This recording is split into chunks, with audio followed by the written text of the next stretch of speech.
جس دن یہ تبدیل ہو گئے اس دن واقعی انقلاب آ جائے گا۔ عرض یہ کرنا چاہتا ہوں آپ کی خدمت میں کہ رب فرشتوں کو بھی ہمارے عیب نہ پڑھنے دے، وہ تم سے اپنے عیب بھی نہیں چھپتے۔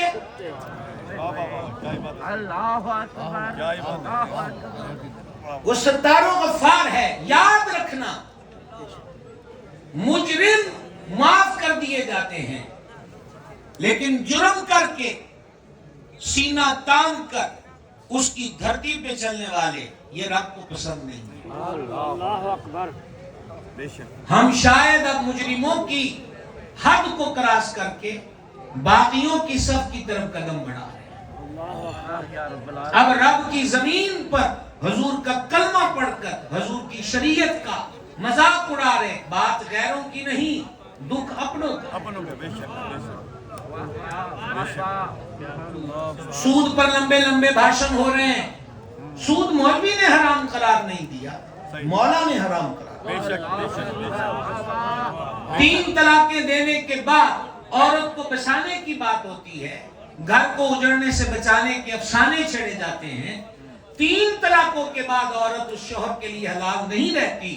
یہ بریلوی اور حنفیت کا مسئلہ نہیں ہے، یہ قرآن نے بیان کیا۔ بے شک بے شک بے شک بے شک۔ کب تک؟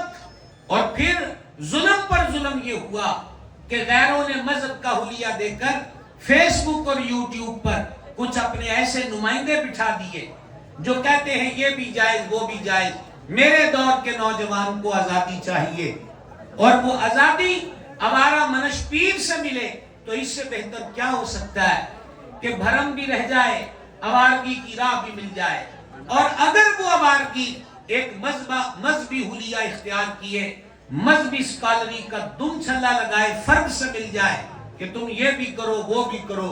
مجھے یاد ہے کہ قرآن کہتا ہے جب تک پاک نہ ہو جاؤ تم قرآن کو چھونا نہ۔ مجھے یاد ہے کہ کوئی ٹائی میں ملبوس ہو کر کہہ رہا تھا کہ اگر ٹائم چھوڑا ہے تو تم بغیر وضو کے قرآن پکڑ کے پڑھ لو۔ اتنی مجبوری کس لیے ہے؟ جب کلام والا کہتا ہے کہ پاک ہو کر ہاتھ لگاؤ تو کسی کی کیا حیثیت ہے کہ وہ چھٹی میں